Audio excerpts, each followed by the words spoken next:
We are fast approaching the stage of the ultimate inversion, the stage where the government is free to do anything it pleases, while the citizens may act only by permission, which is the stage of the darkest period of human history, the stage of brute force. That quote is from Ayn Rand in her book, The Nature of Government.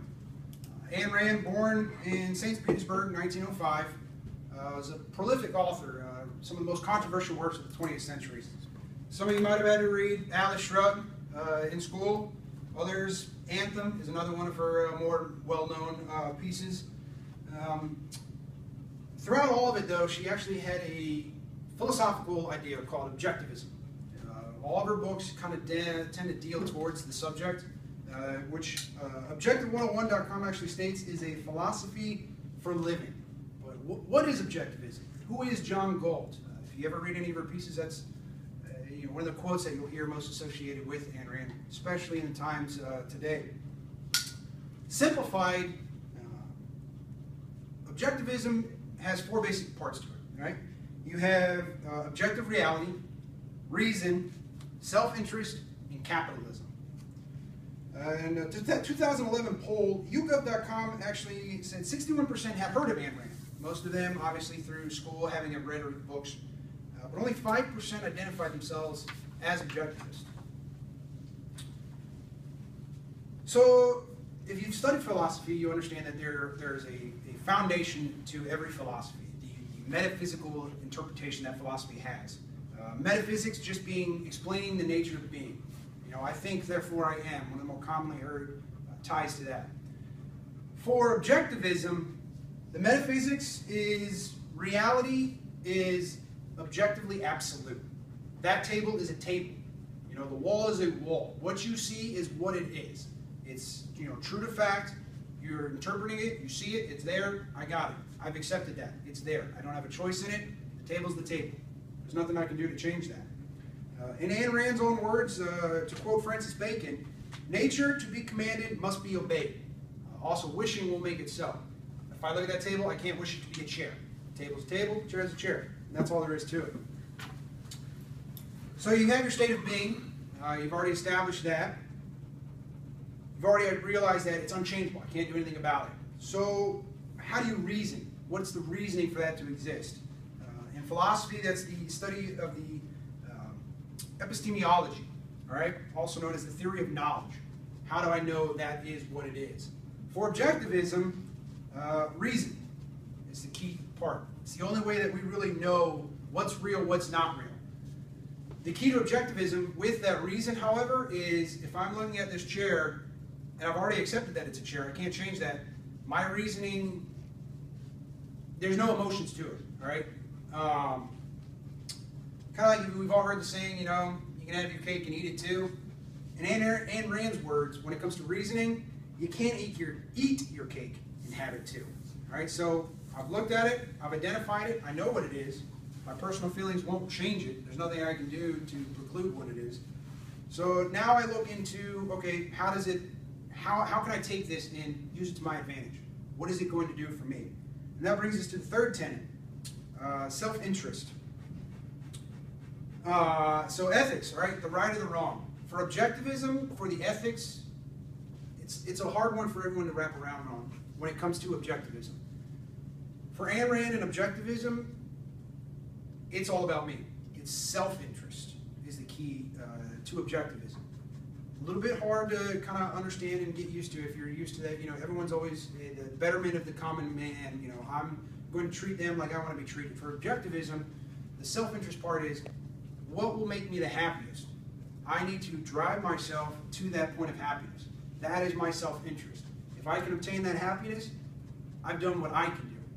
Not what, and a lot of it, it's studying through it, it took me a while to kind of wrap my head around this part, because the biggest piece is, we're so used, we're so ingrained into this idea that, we need to do good for others. For objectivism, if everybody's looking out for their self-interest, then everyone will be happy. And that key of, making sure that this person does good, this person does good, that person does good, it all ties together. Everybody's seeking their self-interest. They don't need somebody telling them what they'll be happy with. They don't need, the sense of, well, this is what I'm going to do. Let me do this for you. I'm taking care of myself, and I'm happy. For Ayn Rand, she also says, man is an end to himself. You'll either be happy or you won't be happy, but it's all on you. So we're aware of, we have our reasoning, all right? We've accepted the chair is the chair. We realize, hey, it's not going to do anything. I know what the chair can do for me, my self-interest. I'm going to sit down in it. I'm going to be comfortable, all right? But what do we do for that accomplishment? How does that self-interest tie into the bigger picture of life? For objectivism, it boils down to a laissez-faire capitalism, all right? Capitalism as it is nowadays, not really, a true form of capitalism, all right? Laissez-faire capitalism, if you haven't heard it, it's basically an economy free of government control, government interdiction, government involvement, all right? That is another one of the reasons why objectivism is not too popular these days. Most people don't want to, rely upon the free market to run itself and process itself through. They want the big government there. They want Uncle Sam kind of, no, you can do this, you can't do that. For objectivism and Ayn Rand, it's all on the individuals, all right? If this company is good, they're keeping with their self-interest, they're happy, they're making, people that purchase their products happy, they're going to self-market. If they're making a bad product, obviously that company is not going to succeed. But the government's only role should be protecting the individual rights. This company can't go steal from this company. That's really the only role that the government should have involved in that process. In Ayn Rand's words, to quote Patrick Henry, give me liberty or give me death. And she really does take that to heart. And throughout all of objectivism, that's one of the key facets, is that self-interest and the laissez-faire government. I'll give you a quote here to kind of sum all of objectivism up. The source of man's rights is not divine law or congressional law, but the law of identity. A is A and man is man. Rights are conditions of existence required by man's nature for his proper survival. If man is to love on earth, it is right for him to use his mind. It is right to act on his own free judgment. It is right to work for his values and keep the products of his works. If life on earth is his purpose, he has a right to live as a rational being. Nature forbids him to the irrational.